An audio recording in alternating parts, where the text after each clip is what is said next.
Well,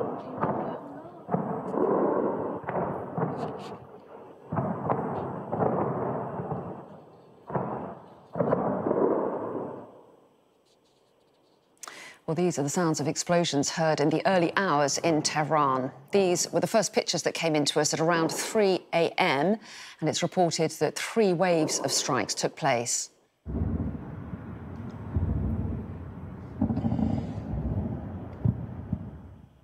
Well, several waves of explosions were heard across Iran's capital, concluding at around 4 o'clock in the morning UK time. The IDF says missile manufacturing facilities were struck, which they believe produced the missiles that Iran had been firing at Israel for the last year.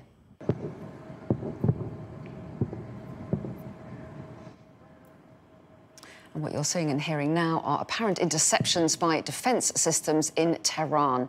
Iran says those defences successfully tracked and countered the strikes. Well, Iran's military said this morning that Israeli strikes on the country targeted military bases in Elam, Khuzestan and Tehran provinces, causing what they say was limited damage. Well, we've had confirmation from IDF spokesman Daniel Hagari, who says those who threaten Israel will pay a heavy price. I can now confirm that we have concluded the Israeli response to Iran's attack against Israel. We conducted targeted and precise strikes on military targets in Iran, thwarting immediate threats to the state of Israel. The Israel Defense Forces has fulfilled its mission. If the regime in Iran were to make the mistake of beginning a new round of escalation, we will be obligated to respond. Our message is clear. All those who threaten the state of Israel and seek to drag the region into wider escalation will pay a heavy price. We demonstrated today that we have both the capability and the resolve to act decisively, and we are prepared on offense and defense to defend the state of Israel and the people of Israel.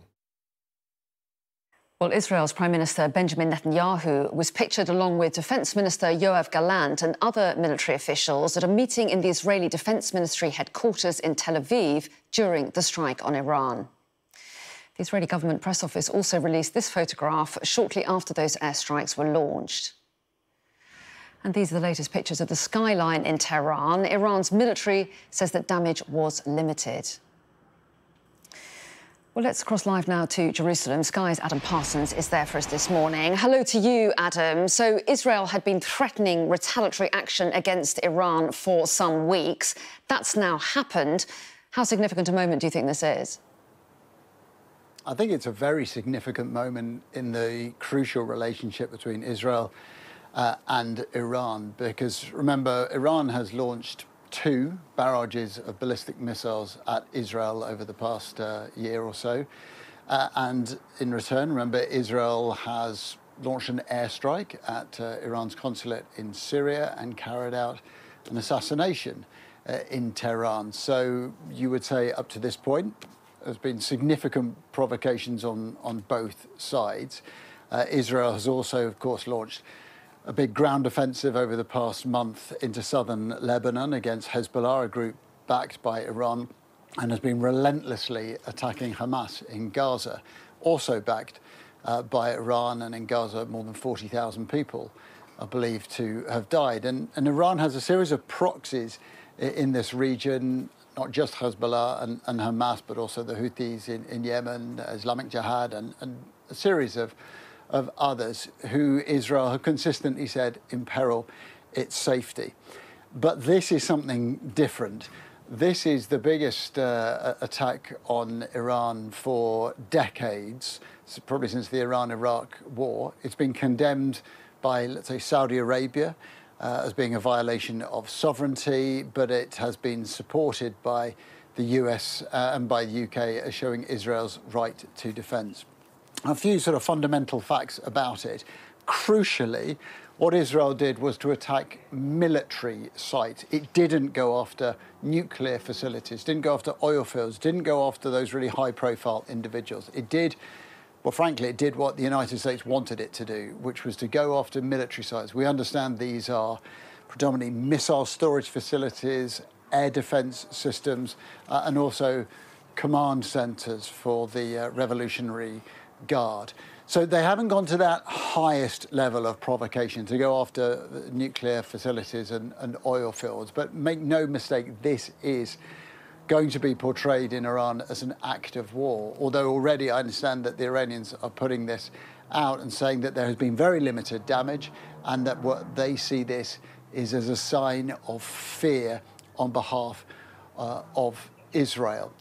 The Israelis and the Iranians will both now have to sit down and think what happens next. That is a crucial question for this region. Israel has said that if there is a response from Iran, then Israel itself holds the right to respond further.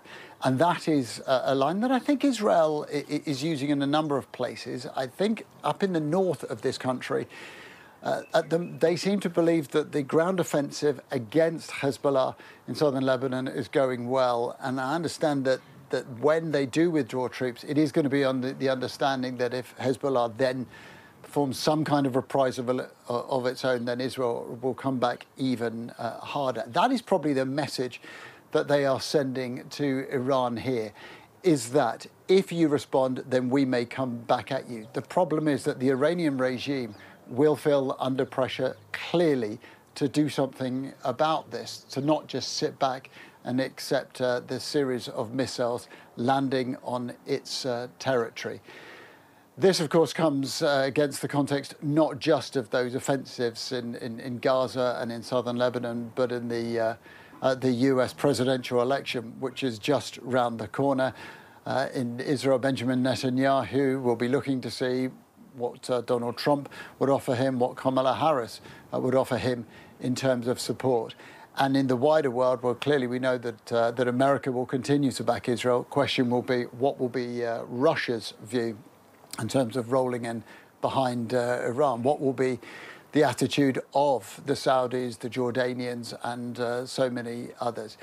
This is a precipitous moment. It is a question of who blinks now? How does Iran respond? If it does, how quickly, how firmly would Israel respond after that?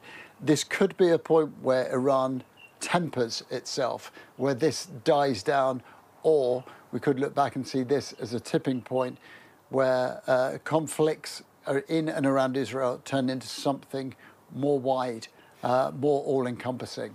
I think this whole region and the whole area is very, very nervous at the moment.